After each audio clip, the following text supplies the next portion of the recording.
तो स्वागत है आपके YouTube चैनल में। मैंने पिछली वीडियो में स्वपरागण पर परागण के बारे में बताया था, परागण क्या होता है उसके बारे में बताया था। मैंने ये PDF आपके लिए बना ली है, जो आपकी नीचे इसके लिंक दे रखी है, उस पर आप जाके डाउनलोड कर सकते हो।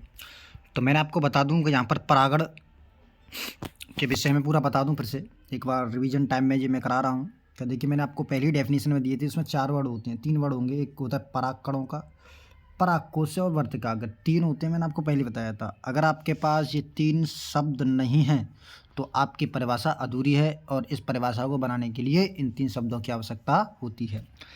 कैसे? देखिए, जैसे कि परागकणों का परागकोश से वर्तिकाग्र तक पहुंचने की प्रक्रिया को परागण कहते हैं। समझ आया कि नहीं आया?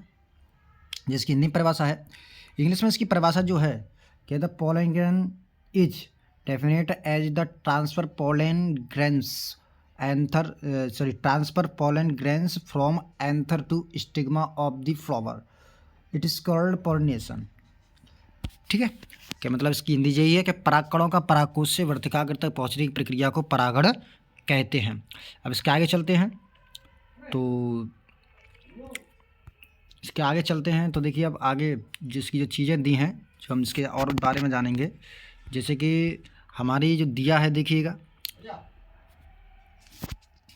परागण एक सामान्य प्रक्रिया है, लेकिन यह भी प्रेरित की जाती है, जो कि एंजाइम द्वारा प्रेरित की जाती है। संकरण जो कहते हैं, जो संकरण मतलब क्या है कि जो आपकी परागण प्रक्रिया जो होती है, वो भी एक क्रिया किसी न किसी एंजाइम या हार्मोन्स द्वारा स्रावित होती है। मैंने आपको बताया था, इसी के आधार पर परागण को 2 भागों में बांटा गया है, स्वपरागण और परपरागण।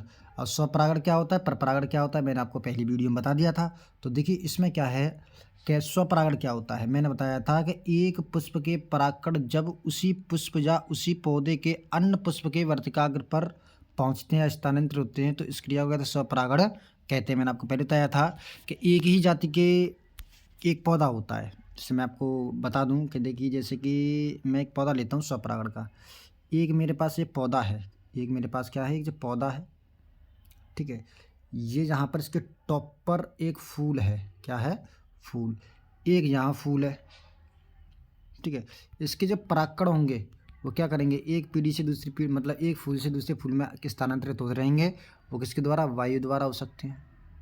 किसके द्वारा, वायु द्वारा हो सकते हैं, या कीट द्वारा हो सकते हैं। तो इसी क्रिया को कहते हैं, एक ही जाति का होता है ये, ठीक है। द्विलिंगी पुष्प होते हैं स्वपरागण में, द्विलिंगी पुष्प, ठीक है। और एक ही जाति होती है, क्या होते हैं, एक जाति की आवश्यकता होती है। चलिए अब आगे चलते हैं हम, ठीक है। तो देखिए, अब क्या है स्वपरागण, मैंने बता दिया स्वपरागण जो होता है। अब देखिए, अब इसके स्वपरागण के लाभ क्या है, मैंने आपको कल उस दिन बताया था। स्वपरागण के जो लाभ होते हैं, तो देखिए, आवृतबीजी पौधे के, कह सकते हैं आवृतबीजी पौधे के जो लाभ हैं वो देखिए आप। मैंने बताया था पहले ही आपको कि आवृतबीजी पौधे के जो लाभ हैं वो निम्न होते हैं, मैंने आपको उस वीडियो में भी बताया था। तो देखिए, हम बात करते हैं पहले ही लाभ की, ठीक है। पहला लाभ क्या है इसका, तो देखिए, आवृतबीजी पौधे में वायु एक सरल व निश्चित प्रक्रिया है, जिसके फलस्वरूप पौधों का वंश, क्या कह सकते हैं, इसका पौधों का वंश चलता है, ठीक है। दूसरा क्या है, स्वपरागत पुष्पों को परागण क्रिया हेतु दूसरे पुष्पों की आवश्यकता नहीं होती। ये सही बात है, बिल्कुल, मैंने आपको बताया था। जिसकी हानि भी हो सकती है एक प्रकार की, क्या कह सकते हैं, स्वपरागण क्रिया करने के लिए दूसरे पुष्पों की आवश्यकता है, दूसरे माध्यम की आवश्यकता नहीं होती है। इसमें अनेकों इसके लाभ हैं, आप इसको वीडियो में आके देख सकते हैं। देखिए, मैंने बहुत अच्छी से PDF बनाया है आपके लिए, बहुत ज़्यादा ही उपयोगी है। आप इनको नोट भी कर सकते हैं, क्योंकि ये क्वेश्चन आपके हर साल पेपर में पूछा जाता है, ठीक है। और स्वपरागण के लाभ की बात करते हैं, तो अब इसकी हानि भी देख सकते हैं हम, इसकी हानि क्या हो सकती हैं। तो इसकी हानि की बात करते हैं, ठीक है। इसकी जो हानि होगी, क्या होगी, जो हानि होगी वो क्या कर सकते हैं, इसकी हानियाँ होंगी वो उनके बारे में हम देख सकते हैं, ठीक है। हानि क्या है, मैंने आपको पहले बताया था कि स्व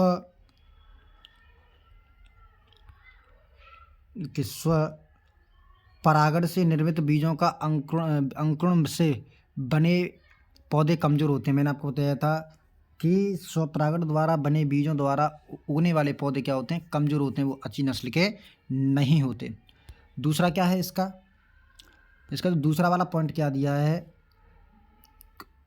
इसमें जो दिया है दूसरा वाला पॉइंट दिया है, स्वपरागण की प्रक्रिया में निर्मित बीज संख्या में कम, भार में हल्के तथा ठीक है अमाप में अपेक्षाकृत छोटे होते हैं। बिल्कुल सही बात है, बिल्कुल ठीक है।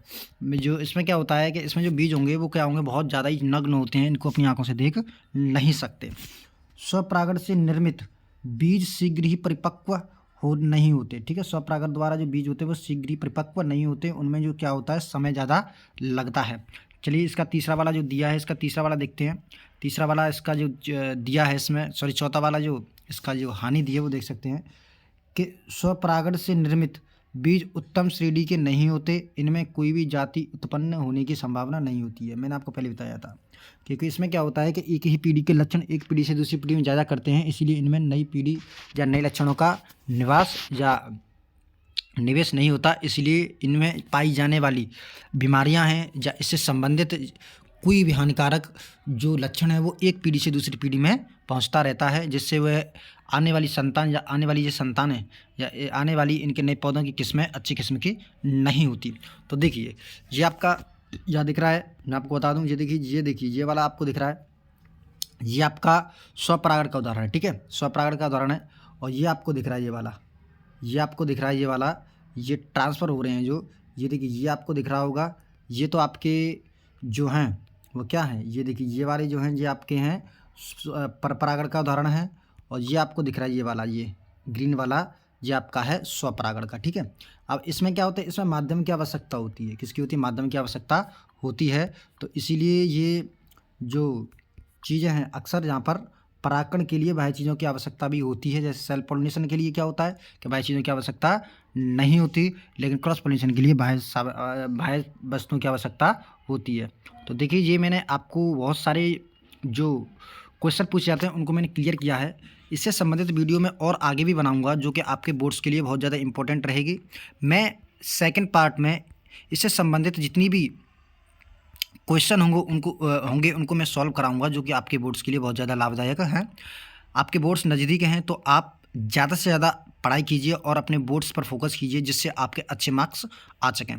और आपके साथ बायो वाला सुदेश आपके साथ ही रहेंगे, क्योंकि आपको लगता है कि अगर आपकी तैयारी नहीं हो रही है तो आप यूट्यूब चैनल से लगातार जुड़े रह सकते हैं और अपनी तैयारी को सरल बना सकते हैं और बायोलॉजी इसी विषय में आप अच्छे नंबर ला सकते हैं। इसलिए इस चैनल को आप सब्सक्राइब करिए और शेयर भी करिए। मैं इससे संबंधित वीडियो जो है वो आगे अपलोड करता रहूँगा। ये वीडियो कैसी लगी आप लाइक करिए और कमेंट करिए। Thank you.